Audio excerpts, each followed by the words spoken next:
Assalamualaikum warahmatullahi wabarakatuh. Salam dan bahagia. Di sini saya Iksan Rama dengan NIM 2023012036 ingin mempresentasikan ujian akhir semester pada mata kuliah analisis dan pengendalian biaya. Yang pertama ada studi kasus nama UMKM yaitu Robusta Gacor. Produk yang dihasilkan adalah kopi Robusta dalam kemasan 250 gram yang dijual dalam bentuk siap konsumsi atau kopi bubuk. Untuk pasarnya itu grosir dan eceran. Yang selanjutnya ada proses produksi. Proses produksi ada yang pertama ada penyangraian, yang kedua ada penggilingan, yang selanjutnya yang terakhir ada packaging atau pengemasan. Setiap bulan target produksi berada pada kisaran 10.000 unit per bulannya. Yang selanjutnya pelanggan utamanya yaitu pelanggan A atau grosir, yaitu distributor kopi lokal dan toko kelontong. Yang selanjutnya pelanggan B adalah eceran atau konsumen individu dan dijual secara eceran online. Yang kelima ada sistem distribusi, produk disalurkan langsung ke pelanggan grosir melalui pengantaran internal, sedangkan pelanggan eceran dilayani melalui jasa ekspedisi dengan ongkir ditanggung oleh perusahaan. Tantangan yang dihadapi, yang pertama ada fluktuasi biaya produksi, ada inefisiensi operasional, ada overhead tidak terkendali, ada profitabilitas pelanggan tidak merata, dan penetapan harga yang kurang tepat. Identifikasi konsep dan istilah. Stasi budget adalah anggaran tetap berdasarkan rencana awal tidak berubah meskipun volume produksi berbeda. Yang kedua ada flexible budget, anggaran yang disesuaikan dengan volume produksi aktual untuk membandingkan biaya aktual dengan anggaran. Yang ketiga ada overhead variance, selisih antara biaya overhead aktual dan anggaran untuk menilai efisiensi pengendalian biaya. Ada cost behavior adalah pola perubahan biaya terhadap volume aktivitas cukup biaya tetap, variabel, dan campuran. Ada customer probability adalah analisis keuntungan tiap pelanggan berdasarkan pendapatan dan biaya yang terkait. Yang terakhir ada proses costing, yaitu sistem perhitungan biaya pada produksi massal, produk seragam dengan biaya per unit. Selanjutnya ada metode perhitungan. Yang pertama menggunakan metode flexible budget dan variance analysis. Yang pertama target produksinya adalah 10.000 bungkus, produksi aktualnya yaitu 8.000 bungkus. Harga jual per bungkusnya yaitu Rp6.000, biaya variabel per bungkusnya yaitu ada bahan baku, tenaga kerja, overhead berturut-turut yaitu 2.000, 1.500, dan Rp800. Di total jadi 4.300. Biaya tetap per bulannya yaitu Rp5 juta. Perhitungannya yaitu fleksibel budget. Didapatkan hasil yaitu Rp38.400.000. Static budget yaitu Rp48 juta. Variansnya yaitu Rp13.600.000. Dan didapatkan hasil favorable karena biaya aktualnya lebih kecil daripada perencanaannya. Dan implikasinya adalah biaya terkontrol. Biaya produksi aktual lebih rendah dari anggaran menunjukkan pengendalian biaya yang baik. Yang kedua ada efisiensi tercapai, penggunaan bahan baku, tenaga kerja, dan overhead dilakukan secara efisien. Adaptif terhadap permintaan, produksi disesuaikan tanpa menyebabkan pemborosan biaya. Stabilitas biaya tetap, biaya tidak tetap meningkatkan meskipun produksi menurun menunjukkan efisiensi struktural.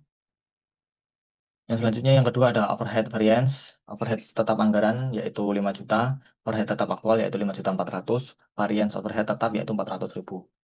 Jadi bisa disimpulkan yaitu unvariable. Interpretasinya adalah perusahaan mengeluarkan biaya tetap lebih besar dari rencana. Manajemen harus meninjau ulang untuk pengeluaran seperti listrik, sewa, dan biaya manajerial agar tidak membengkak di masa depan. Yang ketiga ada cost behavior dan estimasi biaya, yaitu menggunakan variabel Y sama dengan A plus BX. Y sama dengan total biaya A, yaitu biaya tetap adalah 5 juta, dan B adalah biaya variabel, yaitu 4.300. Jadi fungsi biayanya adalah Y sama dengan 5 juta ditambah 3.000X. Fungsi ini membantu manajemen merencanakan anggaran dan memproyeksikan biaya berdasarkan skenario produksi. Dan selanjutnya ada yang keempat yaitu customer probability. Customer probability yaitu pelanggannya dibagi menjadi dua. Yang pertama ada pelanggan grosir dan yang kedua ada pelanggan eceran. Yaitu dengan volume pelanggan grosirnya adalah 6.000 dan pelanggan ecernya adalah 2.000 dengan harga jual masing-masing yaitu sama di angka Rp6.000. Dengan diskon ketika membeli grosiran yaitu diskonnya adalah Rp500 dan pembeli eceran tidak mendapatkan diskon. Pendapatannya yaitu Rp33 juta dan yang pendapatan eceran yaitu Rp12 juta. Biaya produksinya yaitu Rp25.800.000 dan yang eceran yaitu Rp8.600.000. Dengan biaya kirim yaitu untuk grosir kita di 300.000 dan untuk eceran di 200.000. Total biaya yaitu Rp26.100.000 dan total biaya pada eceran yaitu Rp8.800.000. Kesimpulannya apa? Yaitu grosir A lebih menguntungkan secara total, yaitu berjumlah 6,9 juta meskipun diberi diskon, karena yaitu volume pembeliannya besar. Sedangkan eceran B punya margin lebih tinggi, yaitu 26,7%, tapi kontribusi labanya lebih kecil, yaitu 3,4 juta. Rekomendasi keputusannya adalah pertahankan dan perluas segmen grosir, optimalkan margin dan segmen eceran, tawarkan insentif volume ke eceran, evaluasi biaya layanan tiap segmennya. Yang selanjutnya, yang terakhir ada proses costing, yaitu produksi aktualnya sebesar 8.000 unit atau bungkus, total biaya produksi adalah 39.800.000. Biaya per bungkusnya yaitu 4.975. Manfaatnya yaitu membantu menetapkan harga jual minimum menjadi acuan dalam efisiensi proses produksi. Ini merupakan tabel perhitungannya, analisis dan insight. Yang pertama, terjadi undercosting atau positif, produksi aktual lebih tinggi dari target. Jadi biaya tetap tersebar ke unit lebih banyak. Biaya yang selanjutnya ada biaya per unit menjadi lebih rendah. Jadi efisiensinya meningkat. Karena biaya tidak naik proporsional, ini disebut under costing, yaitu kondisi menguntungkan. Pelanggan paling menguntungkan yaitu pada pelanggan grosir, yaitu tetap paling menguntungkan dengan laba total 6,9 juta meskipun diberi diskon. Volume besar menutupi margin yang rendah. Eceran B, eceran memiliki margin tinggi, tapi laba totalnya lebih kecil, yaitu sekitar 3,2 juta. Yang ketiga ada hubungan dengan strategi manajerial. Produksi lebih tinggi dari target menunjukkan kapasitas produksi dimanfaatkan lebih optimal. Strategi ke depan, jaga kestabilan pasokan dan permintaan agar produksi tetap tinggi. Fokus pada pelanggan volume besar seperti grosir untuk mempertahankan skala produksi dan efisien.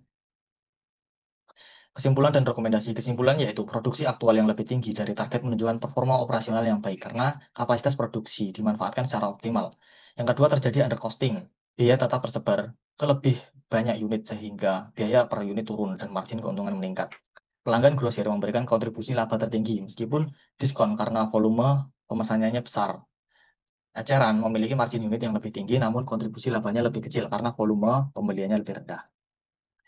Rekomendasi, pertahankan tingkat produksi tinggi untuk menjaga efisiensi biaya tetap dan menurunkan biaya per unit. Perkuat hubungan dengan pelanggan grosir seperti grosir A dan tawarkan insentif berbasis volume agar permintaan tetap tinggi. Jaga segmen eceran untuk mendukung margin dan sebagai saluran diversifikasi pasar, tetapi tidak sebagai fokus utama. Tingkatkan sistem perencanaan produksi dan distribusi agar bisa terus menyelesaikan output dengan peluang pasar yang fleksibel. Berikut merupakan presentasi dari saya. Apabila ada kesalahan, saya mohon maaf. Saya akhiri. Wabillahi taufiq wal hidayah. Wassalamualaikum warahmatullahi wabarakatuh.